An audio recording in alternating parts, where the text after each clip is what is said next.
Good morning students. देखो भैया, आज अपने पढ़ेंगे हिस्ट्री का अपने जो फर्स्ट चैप्टर है वो अपने नहीं पढ़ा है। और फर्स्ट चैप्टर में आज अपना जो टॉपिक रहेगा वो रहेगा सिंधु घाटी सभ्यता, जो काफ़ी महत्वपूर्ण टॉपिक है आपकी 12वीं क्लास के लिए प्लस अदर जो कंपटीशन एग्जाम होती है उनके लिए भी। अब देखो, सिंधु घाटी सभ्यता पढ़ने से पहले एक छोटी सी चर्चा अपने कर लेते हैं, ठीक है। देखो, सबसे पहली बात तो कई स्टूडेंट के मेरे पास में व्हाट्सएप पे कमेंट आ रहे हैं, कॉल आ रहे हैं कि सर आज क्या पढ़ाओगे, क्या टेस्ट लोगे, किसको पढ़ाओगे, क्या करोगे। तो मैं एक बात बता दूं, अपने चैनल का नाम है ना MK हिस्ट्री क्लासेज, इसी नाम से अपना टेलीग्राम के ऊपर एक ग्रुप बना रखा है। आप उस ग्रुप को ज्वाइन कर लो, वहाँ पर आपको सभी सूचनाएं उपलब्ध करवा दी जाएगी। फर्स्ट बात तो ये हो गई। सेकंड बात भैया, कुछ स्टूडेंट्स जैसे आज मैंने नंबर दे दिया तो सारे दिन कॉल पे कॉल कर रहे हैं, उनके काम कुछ नहीं है, बस गुरुजी क्या पढ़ाओगे आज। तो मैं यही चीज़ आपको बता रहा हूँ कि सारी सूचनाएं टेलीग्राम पे उपलब्ध करा दी जाएगी। क्योंकि देखो, मैं भी क्लास में रहता हूँ, जरूरी नहीं कि हर समय आपका फ़ोन पिकअप करता रहूँ। आप तो 15-20 हज़ार हो, अब किस किस के सवालों का जवाब दूंगा। तो सीधी सी बात है, आपके कोई भी प्रॉब्लम हो, कोई भी समस्या हो, हालांकि क्या पढ़ाऊंगा, कब पढ़ाऊंगा, कितनी बजे पढ़ाऊंगा, किसका टेस्ट लूंगा, ये सारी सूचनाएं मैं अपने आप आपको उपलब्ध करा दूंगा। आपको परेशान होने की कोई आवश्यकता नहीं है।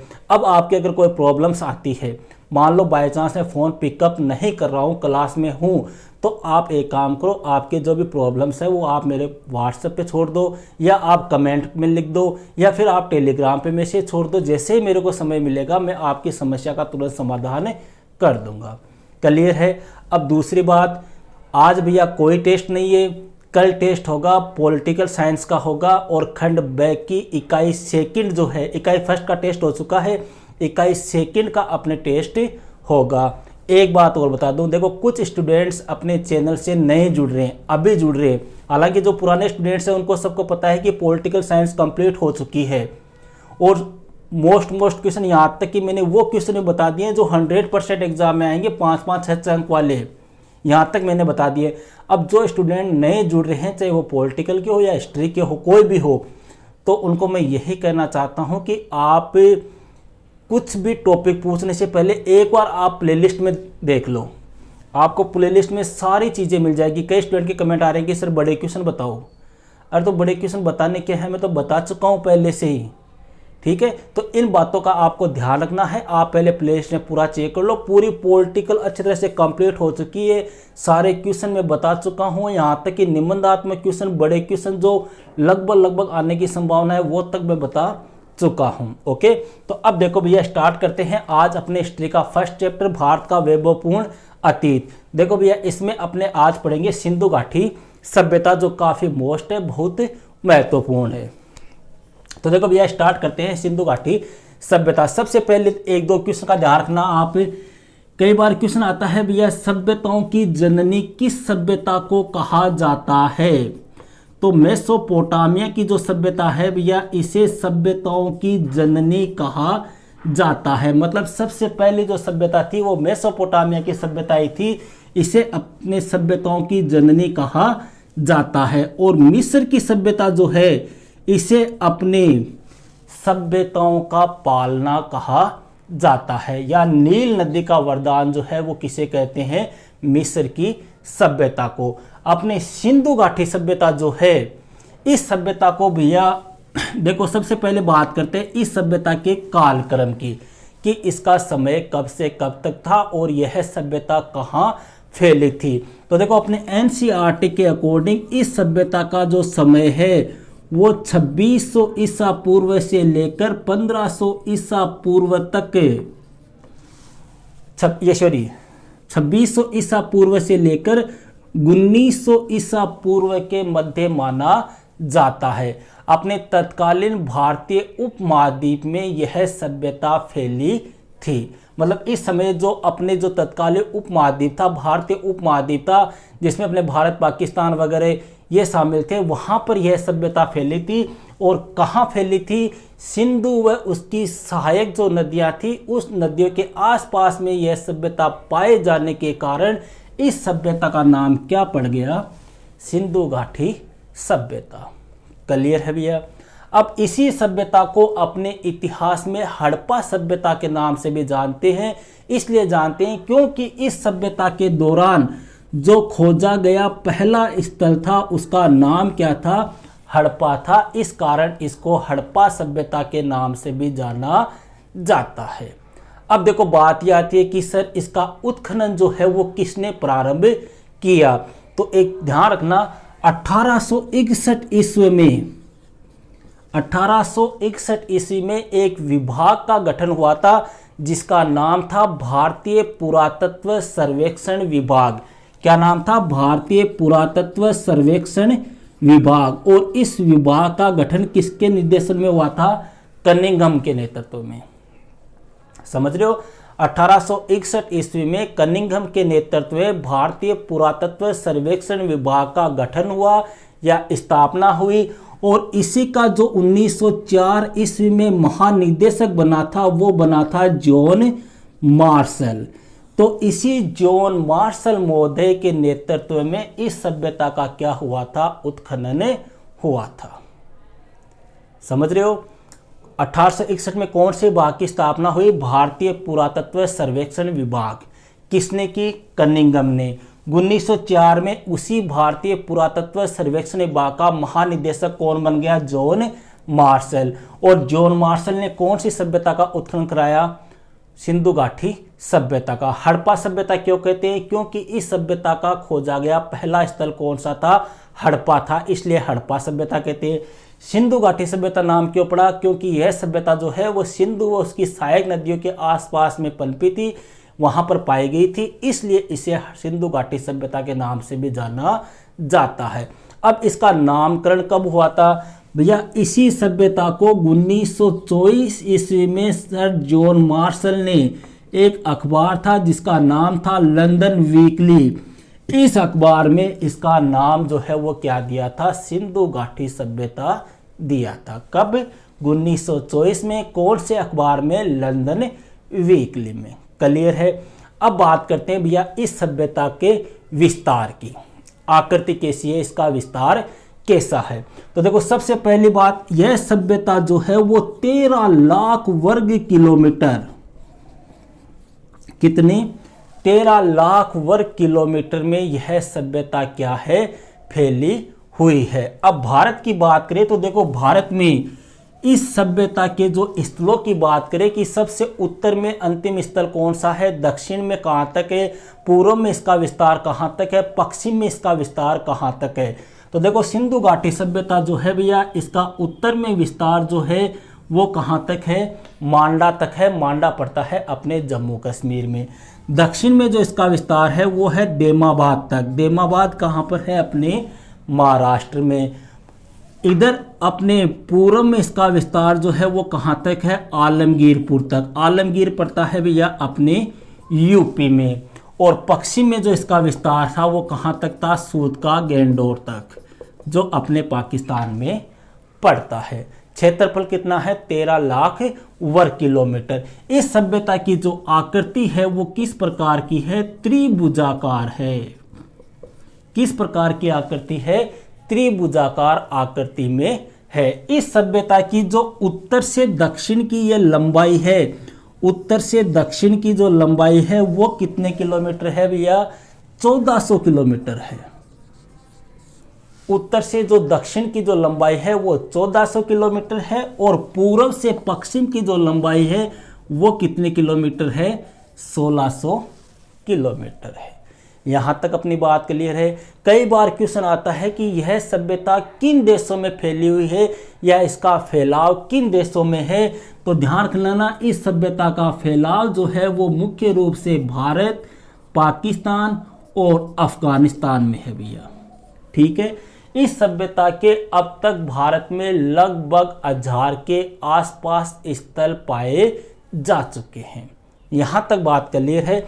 अब बात करते हैं भैया सिंधु घाटी सभ्यता की प्रमुख विशेषताओं की।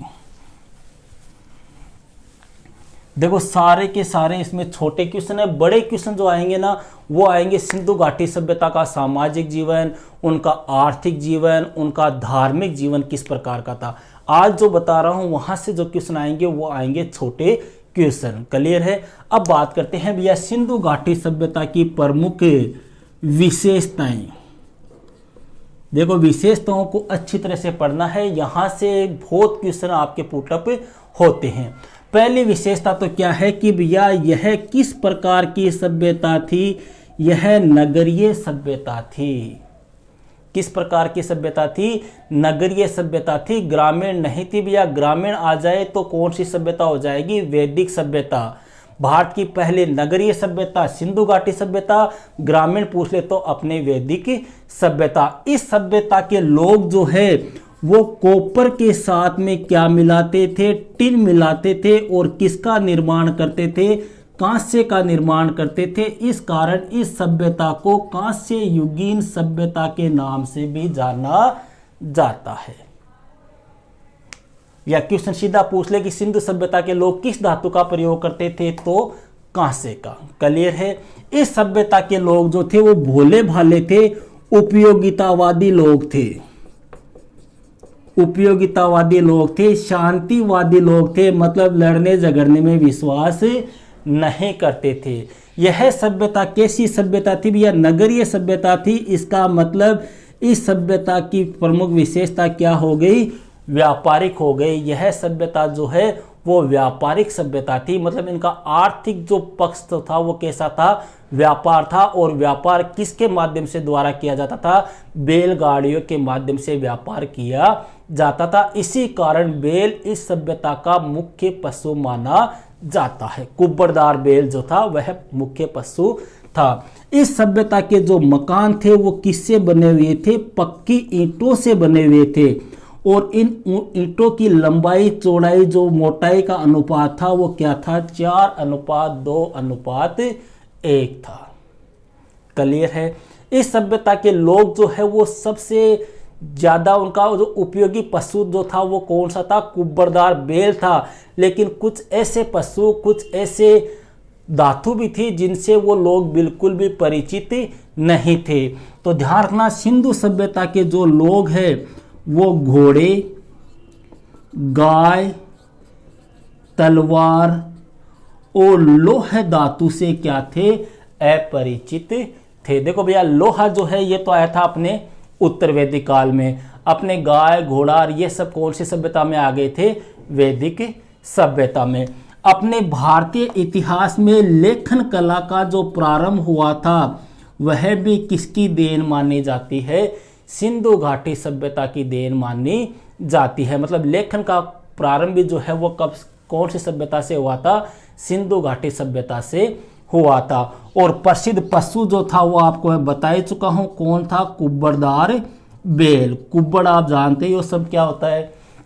प्रसिद्ध पशु तो कुब्बड़दार बैल था, लेकिन प्रसिद्ध पक्षी पूछ ले तो ध्यान रखना, प्रसिद्ध पक्षी जो था वो कौन सा था, अपने बतख था। क्लियर है। इस सभ्यता में मंदिर नहीं पाए गए हैं, मतलब यहां पर मंदिरों का कोई अवशेष नहीं मिला है। यह सभ्यता जो थी वो किस प्रकार की सभ्यता थी, मातृ सत्तात्मक सभ्यता थी, अर्थात माता का सम्मानीय स्थान था, माता की पूजा की जाती थी। देखो पितृ सत्तात्मक और मातृ सत्तात्मक मतलब जहां पे पिता प्रधान हो, पिता पूजनीय हो, पिता को अधिक महत्व दिया जाए, वो तो पितृ सत्तात्मक। और ये कैसी हो गई, मातृ सत्तात्मक। यहाँ जो मर्द भांड थे, जो बर्तन वगैरह थे वो किस प्रकार के थे, लाल व काले मर्द भांडों का इस सभ्यता के लोगों ने क्या किया था, प्रयोग किया था। इस सभ्यता की जो प्रमुख विशेषता है भैया वो है पानी की निकासी की। पानी के निकास के लिए इस सभ्यता में क्या बनाई गई थी, नालियां बनाई गई थी। मतलब अपने जो वर्तमान समय में जो माहौल है ना, अपने सड़कें वगैरह, अपने नालियां वगैरह, भवन वगैरह, वो सब देख लो सिंधु घाटी सभ्यता की देन ही है। नालियां थी और वो नालियां भी कैसी थी, ढकी हुई थी, ऊपर से पत्थरों के द्वारा ढकी हुई थी। इस सभ्यता में जो सड़कें पाई गई है वो सड़कें एक दूसरे को समकोण के ऊपर काटती थी, अर्थात एक प्रकार से अपने कहे कि ग्रिड प्रणाली के अंतर्गत उन सड़कों का क्या हुआ था, निर्माण हुआ था। इस सभ्यता में जो मोहरे पाई गई है वो मोहरे किस पत्थर की बनी हुई थी? सेल खड़ी पत्थर की बनी हुई थी। सेल खड़ी नामक एक पत्थर होता है, उस पत्थर की बनी हुई मोहरे पाई गई है। और मोहरों पर किसका चित्र था? कुबरदार बैल का। क्लियर है इतनी बात? इसके अलावा भैया इस सभ्यता में जो मातोल के जो बाट मिले हैं वो कौन से पत्थर के बने हुए थे? चर्ट नामक एक पत्थर होता है, उस पत्थर के बने हुए थे। प्रमुख बात, इस सभ्यता की जो लिपि है भैया, उस लिपि को अपने नाम दिया गया है वस्त्रोत्फेदन लिपि या चित्राक्षर लिपि या किलाक्षर लिपि भी उसे कहा जाता है। इस लिपि की एक खास बात है कि यह लिपि जो है वो दाएं से बाईं ओर फिर बाएं से दाईं ओर लिखी जाती है। मतलब इस प्रकार से सर्पिलाकार आकृति में यह लिपि लिखी जाती है। आज तक इस लिपि को पढ़ा नहीं गया है। इस लिपि में 64 मूल चिन्ह है। इस लिपि को पढ़ने का पहला प्रयास जो है वो किसने किया था? वेडेन ने किया था, लेकिन वह असफल रहा। अंतिम और 37वां प्रयास जो है वो नटवर झा ने किया, लेकिन वह भी इस लिपि को पढ़ने में क्या रहा? असफल रहा। ये हो गई भैया सिंधु घाटी सभ्यता की प्रमुख विशेषताएं। और एक चीज और ध्यान रखना, सिंधु घाटी सभ्यता में जो मकान थे उन मकानों के जो दरवाजे हैं वो मेन सड़क पर ना खुलकर पीछे गली में खुलते थे। मतलब स्वच्छता का वहां पर विशेष ध्यान दिया जाता था। अब अगला क्वेश्चन, अब बात करते हैं भैया सिंधु सभ्यता के खोजे गए प्रमुख स्थल। देखो, एक तरफ तो लिख लेते हैं अपने स्थल, दूसरी तरफ लिख लेते हैं उनकी खोज, और तीसरी तरफ लिख लेते हैं उत्खनन करता। मतलब उत्खनन किसने किया। देखो यहाँ पर कई बार क्वेश्चन पूछते हैं कि कौन सा स्थल कब खोजा गया, किसने खोजा। क्लियर है? पहली बात करते हैं भैया सिंधु सभ्यता का खोजा गया पहला स्थल जो है वो कौन सा था? हड़प्पा था। हड़प्पा कहाँ पर पड़ता है? अपने पाकिस्तान का जो पंजाब प्रांत है उस पंजाब प्रांत में आता है भैया कौन सा स्थल? हड़प्पा। इसके उत्खनन जो है वो किसने किया था? 1921 में दयाराम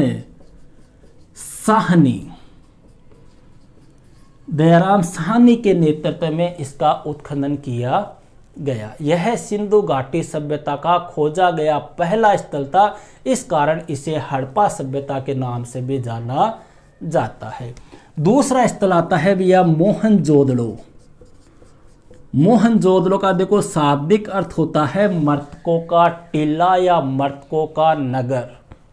ठीक है, यह कहाँ पर है भैया? यह अपने पाकिस्तान के सिंध प्रांत के लरकाना जिले में है। पाकिस्तान के सिंध प्रांत के लरकाना जिले में है और इसका उत्खनन हुआ था 1922 में। किसने किया था? राखाल दास बनर्जी ने। क्लियर है? इन दोनों स्थलों को सिंधु घाटी सभ्यता की जुड़वा राजधानी भी कहा जाता है। काफी मोस्ट क्वेश्चन है, ध्यान रखना। किसने कहा था? पिग्गट ने।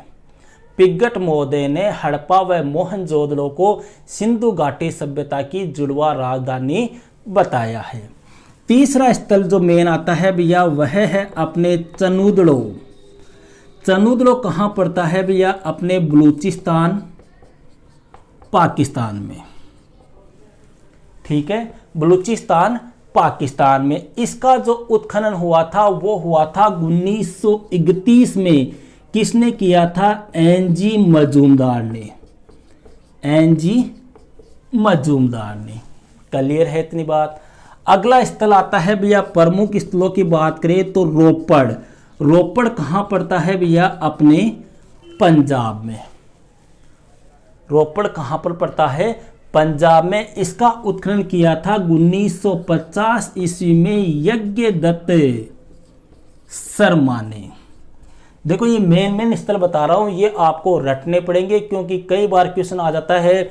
जैसे सीधा एक क्वेश्चन पूछ ले या मानचित्र में भरवा ले आपको रोपड़ भरो, अब रोपड़ कहाँ पर होगे, आपको मानचित्र में धोलावीरा भरवा ले, आपको मानचित्र में लोथल भरवा ले, तो ये आपको रटने पड़ेंगे भैया। इनका उत्खनन किसने किया था, ये सारी चीज़ें जो है वो आपको रटनी पड़ेगी। जैसे मेन स्थल अपने राजस्थान की बात करें तो राजस्थान में कौन सा है, कालीबंगा।